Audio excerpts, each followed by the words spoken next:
Hey guys, কেমন আছো? আশা করি ভালো আছো। আবারও নিয়ে চলে এলাম নতুন একটা ভিডিও। ভালো লাগলে লাইক কমেন্ট করবেন আর সব বন্ধুদের কাছে অতি অবশ্যই শেয়ার করে দেবেন। দেখতেই পাচ্ছ, দেখো চলো, আজকের আমি অনেকগুলো সবজি নিয়েছি। এই সবজিগুলো দিয়ে একটা ভাজা তৈরি করব, খুব ঝটপট। অবশ্য আমাদের ঘরে পটল ভাজলে পরে কেউ খেতে চায় না। যাই হোক, পটলের আবার দানাগুলো দাঁতে পড়ে, তো ওর জন্য পটল ভাজাটাই সমস্যা হয়ে যায়। পটলগুলো আমি আগে ঝটপট করে ছিলে নেব। এবার নিয়ে তাড়াতাড়ি করে আমি পটলগুলো কাটা শুরু করে দেব। যাই হোক, তার আগে আমি পটলগুলো কিছুটা খোসা ফেলে নিয়েছি। দেখতেই পাচ্ছ, এখানে পটল আছে, কাঁকরোল আছে, দুখানা আলু আছে, জাস্ট একটা বরবটি দিয়েছি। অবশ্য 3টে সবজি হয়ে যাচ্ছে বলে 4টে, তার জন্য একটা দিয়ে 5টা মিশিয়ে দিয়ে দিয়েছি। এবার আমি এখানে ভালো করে পটলগুলো ছিলে নিয়েছি। কিছুটা পটল তার আগে ছেলা হয়ে গেছে, আর বাকি পটলগুলো আছে এখনও ছোলা হয়নি। এবার এগুলো আমি পরপর পুরোটাই ছুলে নেব। আর যে পটলের যে দানাগুলো, সেটাও আমি বার করে ফেলে দেবো। এই দেখো, আমি সব পটলের দানাগুলো পুরোটাই ফেলে দিয়েছি, খোসা ফেলে দিয়েছি, আর পুরো খোসাগুলো পটলের সব ফেলে দিয়েছি। এবার এগুলো দানাগুলো ফেলে দিতে হবে, নাহলে অনেক সময় কি বলো তো, দানাগুলো খেলে পরে পেট করকর করে দাঁতে পড়লে। যাই হোক, আমার সবগুলো কাটা হয়ে গেছে। খোসা ফেলে পুরোটাই যা পটল ছিল সব খোসা ফেলে দিয়েছি, দিয়ে খোসা ফেলে কেটে নিয়েছি। একটা বরবটি দিয়েছি, এখানে এগুলো আলু, দেখতেই পাচ্ছ এগুলো আলু দিয়ে দিয়েছি, কাঁকরোল কুচিয়ে দিয়েছি, আর এই যে বরবটি এই যে একটা ছিল সেটাও দিয়ে দিয়েছি। আর এখানে এই হচ্ছে তোমার কাঁকরোল, এই যে কাঁকরোল দিয়েছি, আর উপরে দেওয়া আছে আলু।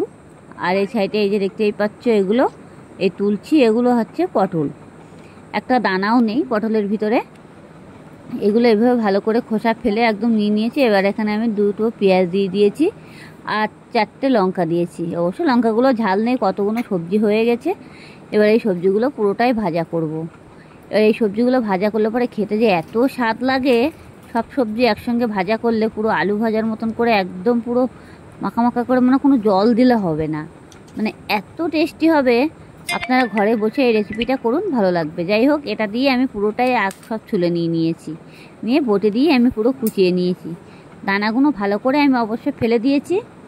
ফেলে দিয়ে তারপরে আমি এটাকে ভালো করে, তার আগে আমি দানাগুলো ফেলে দিয়েছিলাম, দিয়ে আমি তার আগে জলের মধ্যে ধুয়ে নিয়েছিলাম। অবশ্য জলের মধ্যে আমি আর কোনো সবজিই দিইনি। অবশ্য জলের থেকে তুলে নিলে পরে সবজিগুলো মানে জল ছেড়ে দেবে, সেই কারণে সবজিগুলো গোটা গোটা আমি ছিলে আর ধুয়ে নিয়েছিলাম। নিয়ে তারপরে আমি কুচিয়ে নিয়ে এই পাত্রের মধ্যে রেখেছি। যাই হোক, এবার আমি কড়াই বসিয়ে দেব তাড়াতাড়ি করে। অবশ্য দেখে মনে হচ্ছে আমার কড়াইটা কালো কেন, তোমরা জিজ্ঞাসা করবে। অবশ্য আমার একটা তরকারি হয়ে গেছে বলে তার জন্য আমি কড়াই তাড়াতাড়ি আর ধুইনি, বসিয়ে দিয়েছিলাম। অসুবিধা নেই, আমি কড়াইতে তেল দিয়ে দিয়েছি। দিয়ে এবার আমি রসুন দিয়ে দিয়েছি, পেঁয়াজ দিয়ে দিয়েছি। এবার পেঁয়াজগুলো আমি ভালো করে একটু হালকা করে ভেজে নেব। ভেজে নিয়ে তারপরে আমি সবজিগুলো দেবো। এবার তার আগে আমি কিছুটা পেঁয়াজ আমি ভেজে নিয়েছি, আর বাকি পেঁয়াজ তো ওর মধ্যে আছে অবশ্য।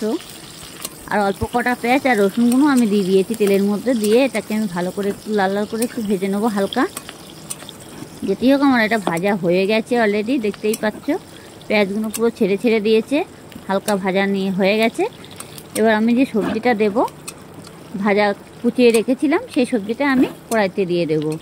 যাই হোক, এটা আমি সামনে এখনও নিয়ে আসতে পারিনি, নিয়ে আসছি তাড়াতাড়ি করে। এবার আমি দিয়ে দিচ্ছি কড়াইয়ের ভিতরে, দিয়ে এবার ভালো করে নাড়াচাড়া দিতে হবে। এই যে দিয়ে দিয়েছি সবজিটা পুরোটা। অবশ্য দেখতেই পাচ্ছ পটলের ভিতরে কোনো দানাই নেই, এর মধ্যে অনেকগুলো সবজি দেওয়া আছে, খেতেও কিন্তু ভালো লাগবে। অবশ্য আমাদের ঘরে মানে ছেলে বেশি পছন্দ করে না সবজি খাওয়াটা। যাই হোক, আমাদেরও ইচ্ছা হয় মাঝে মাঝে একটু ভাজা টাজা খেতে। এইভাবে ঘরে বসে এই রেসিপিটা আপনারা ঘরে বসে চেষ্টা করুন, খেতেও খুবই স্বাদ হয়, আর অল্প একটু তরকারিতে পুরো ভাত খাওয়া হয়ে যায়। যাই হোক, এটাকে আমি ভালো করে ভেজে নেবো এখন, কথা না বাড়িয়ে চলো। আর যখন মনে করবে যে কড়ার তলায় লেগে যাচ্ছে, তখন একটু গ্যাসটাকে কমিয়ে দেবে। অবশ্য আমার কড়াইটা এখন লাল লাল ভাব হয়েছে কেন, তোমরা হয়তো জিজ্ঞাসা করবে যে তোমার কড়াইটা কেন লাল হয়েছে, পুড়ে যায়নি তা। আমার কড়াইটা অবশ্য আমি আগের তরকারিটা রান্না করেছিলাম, কড়াইটা ধুইনি বলে তার জন্য এরকমই মনে হচ্ছে। সেই কড়াইতে আমি একবারে বসিয়ে দিয়েছি, অবশ্য আমার কড়াই পুড়েনি। যাই হোক, এটাকে আমি ভালো করে নাড়াচাড়া দিতে হবে পুরোটাই। দিয়ে আমি কিছুক্ষণের জন্য এটাকে আমি গ্যাসটাকে লো করে ঢেকে দেবো, যাতে এর মধ্যে যে জল ভাবটা উঠবে সেই জল ভাবটা কমে যাবে। অলরেডি আমার ভাজা হয়ে গেছে, দেখতেই পাচ্ছ। এর মধ্যে আমি বেশি কিছু দিইনি, নুন আর হলুদ দিয়েছি। অলরেডি ভাজা হয়ে গেছে, দেখো কত সুন্দর কালার চলে এসেছে। আর অল্প একটুখানি হয়ে গেছে, তরকারিটা একদম পুরো অল্প একটুখানি হয়ে গেছে। এরকমভাবে ভাজা করলে অল্প একটু তরকারি দিয়ে অনেক ভাত খাওয়া হয়ে যায়। যাই হোক, আমি এবার তরকারিটা একটা পাত্রে বেড়ে নেব। এবার বেড়ে নিয়ে আমাদের এমনিতেই দেরি হয়ে গেছে, খাওয়া দাওয়া শুরু করে দেব। যাই হোক, ছোট্ট করে ভালো লাগলে লাইক কমেন্ট করবেন, আর সব বন্ধুদের কাছে ভিডিওটা অতি অবশ্যই শেয়ার করে দেবেন। দেখতেই পাচ্ছ আমার পাত্রে পুরো ভাজাটা ঢালা হয়ে গেছে।